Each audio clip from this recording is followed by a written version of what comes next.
Maintenant, le moment d'une force. Par définition, on appelle moment d'une force F par rapport à un axe de rotation delta le produit de la norme F de la force et de son bras de levier A. Rappelons que les 5 situations qu'on avait vues dans l'expérience d'introduction, on a arrivé à une certaine conclusion que la force ou bien l'effet de rotation provoqué par une force, il dépend de deux éléments principaux. La norme de la force et la distance qui sépare la ligne d'action de la force et l'axe de rotation delta. Cette, ou bien l'effet de rotation causé par la force, on l'appelle maintenant le moment d'une force, c'est-à-dire, c'est, si vous voulez, la participation de la force dans le mouvement de rotation. Et cette participation dépend donc de la norme de la force et du bras de levier ou bien la distance qui sépare la ligne d'action de la force et l'axe de rotation delta fixe. Et par définition, le moment de la force F, par exemple, par rapport à un axe delta égale à plus ou moins la norme de cette force multipliée par A, qui est le bras de levier. Et dans le système international, F s'exprime en newton, A c'est une distance donc en mètres, et par suite le moment d'une force s'exprime en newton fois mètre. C'est là l'unité du moment d'une force exprimée dans le système international. Maintenant, on remarque dans cette équation ou bien dans cette formule plus en moins. Donc, on va prendre en considération lorsqu'on calcule le moment de n'importe quelle force par rapport à un axe de rotation delta, le signe de ce moment, c'est-à-dire dans quel cas on met plus F fois A et dans quel cas on utilise moins F fois A. Maintenant, comment on détermine le signe? C'est-à-dire où on écrit M égale FA, c'est-à-dire plus F multiplié par A, et dans quelle situation M égale A moins F fois A, c'est-à-dire le moment est négatif, et dans ce cas, le moment est positif. Par définition, si une force fait tourner un objet dans le sens trigonométrique, c'est-à-dire dans le sens positif, son moment est un moment positif, et par suite, M égale plus F multiplié par A. Et si la force fait tourner l'objet dans le sens trigonométrique négatif, c'est-à-dire le sens des aiguilles d'une montre, son moment dans ce cas, il est négatif et sera noté M égale moins F fois A. Si on représente la figure, ici, par exemple, on a l'axe delta qui est perpendiculaire au plan de la figure et passant par haut. Et on a deux forces, F1 et F2, représentées par ces deux vecteurs.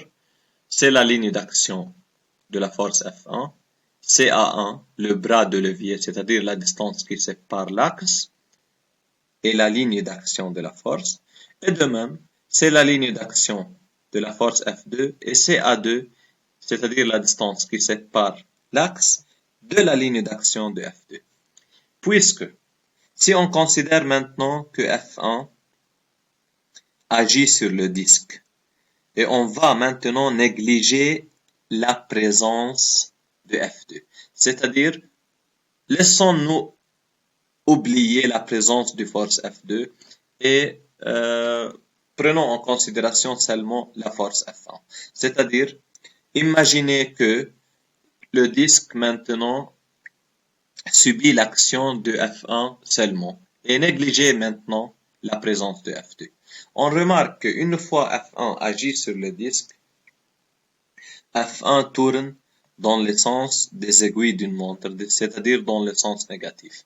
Et par suite, le moment de F1 sera noté moins F1 multiplié par A1. Maintenant, si on va calculer le moment de F2, aussi, négligez maintenant la présence de F1 et imaginez si le disque ou bien que le disque maintenant subit l'action seulement de la force F2.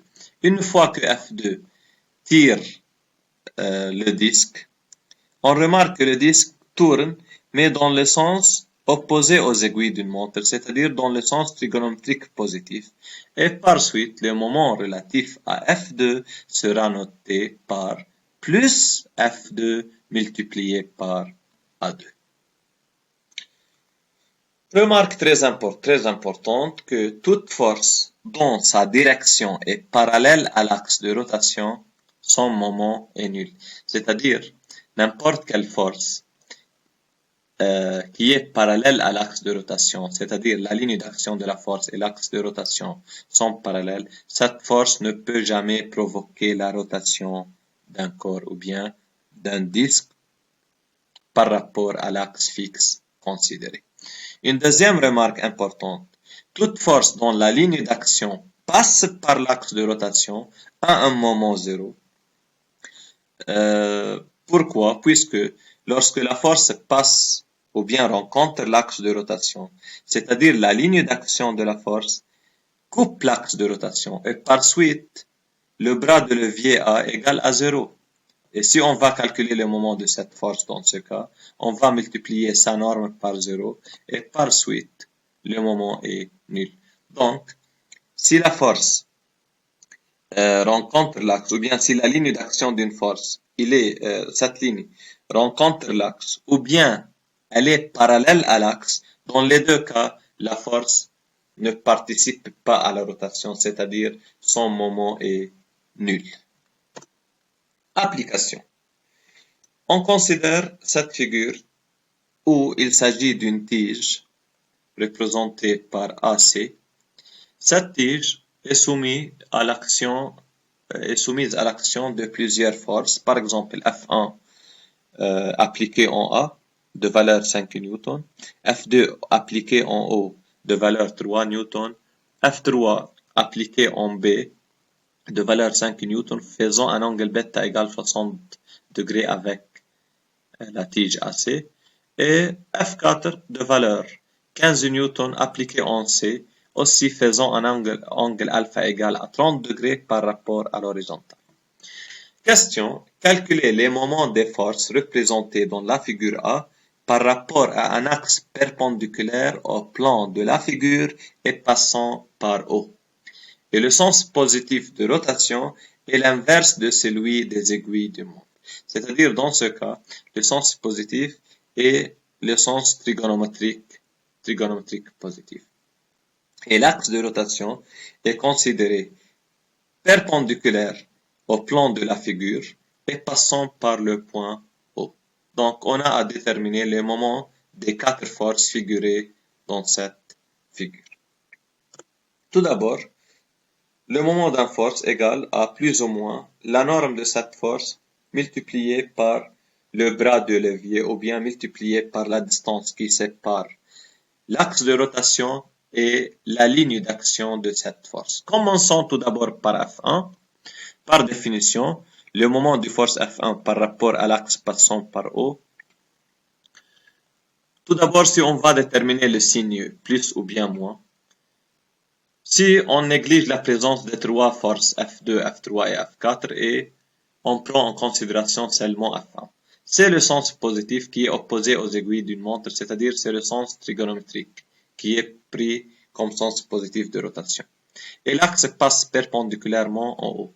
Une fois que F1 agit sur la tige au point A, on remarque que la tige va tourner avec le sens positif. Par suite, le moment de F1 sera noté positivement égal à F1 fois la distance qui sépare la ligne d'action de la force F1 et l'axe de rotation passant par O, qui est figuré ou bien représenté par le segment AO.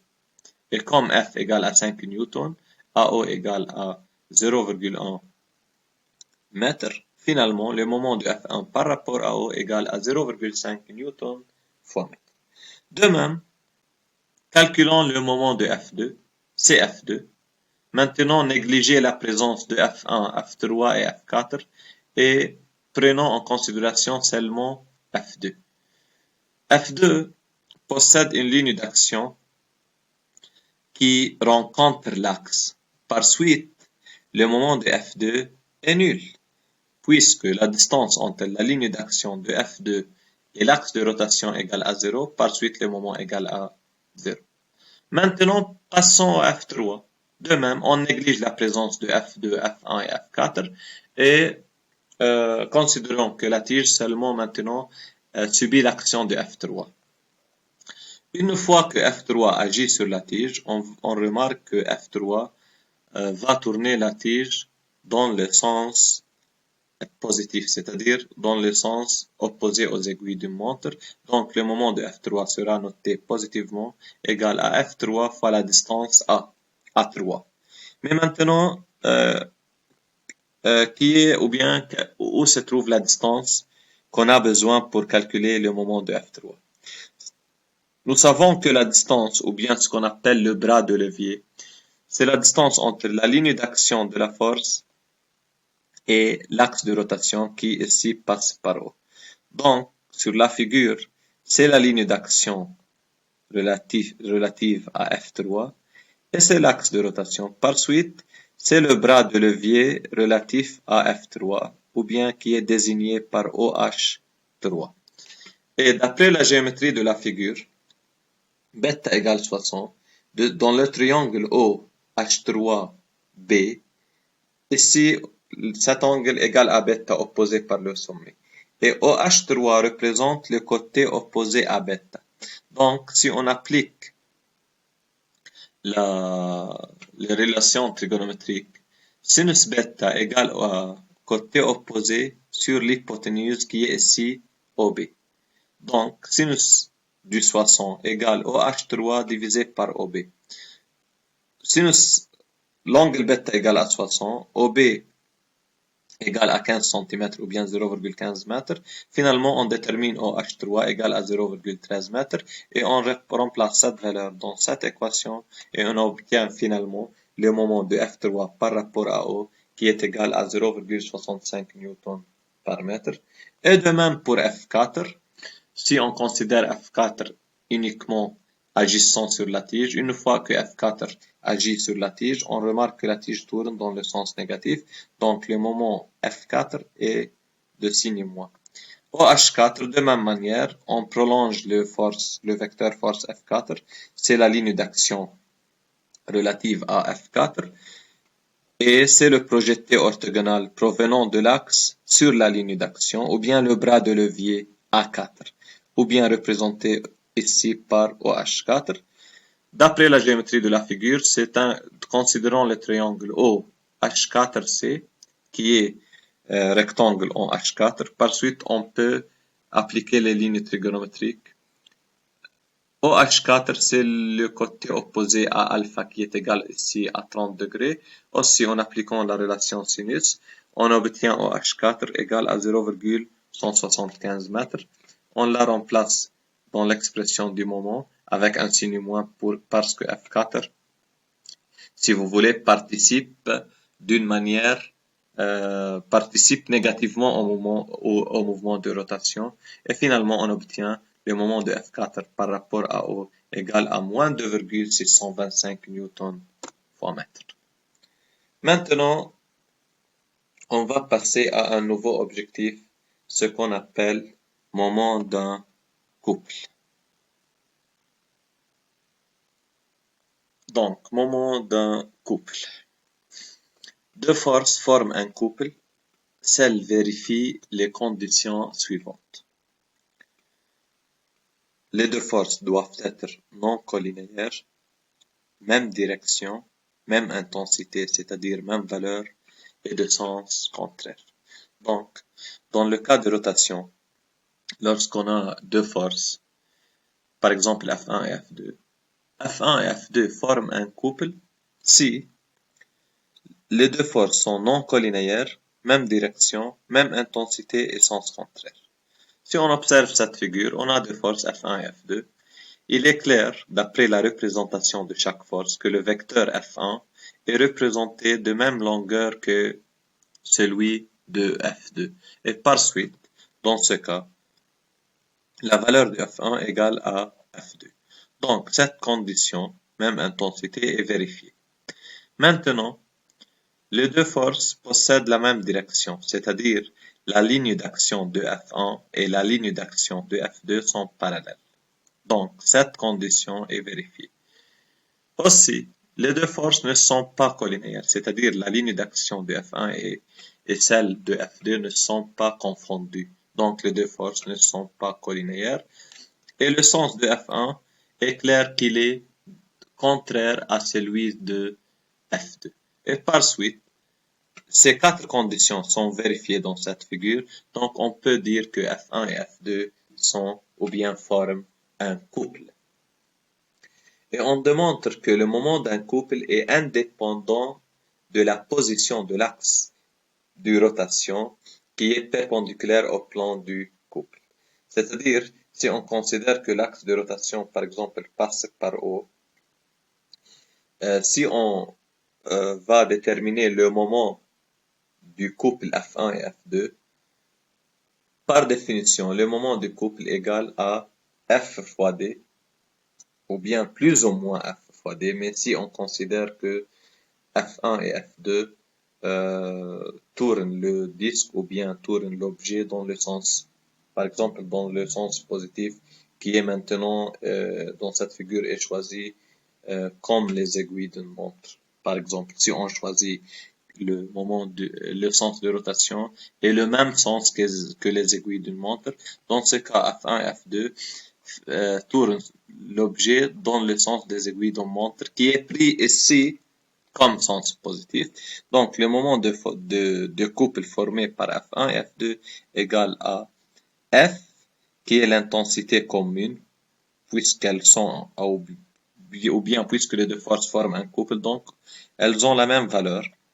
Donc, F1 égale F2 égale simplement à F, multiplié par la distance qui sépare la ligne d'action de deux forces. Et on néglige dans ce cas la présence ou bien la situation de l'axe de rotation. Donc, le moment d'un couple est indépendant de la position de l'axe de rotation. Il dépend de l'intensité commune de deux forces et de la distance séparant les deux lignes d'action de ces deux forces, qui est représentée par D dans cette figure. C'est la distance qui sépare la ligne d'action de F2 et la ligne d'action de F1.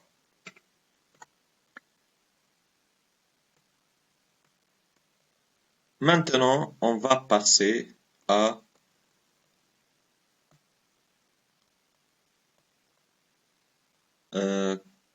quatrième objectif, qui est l'équilibre d'un corps.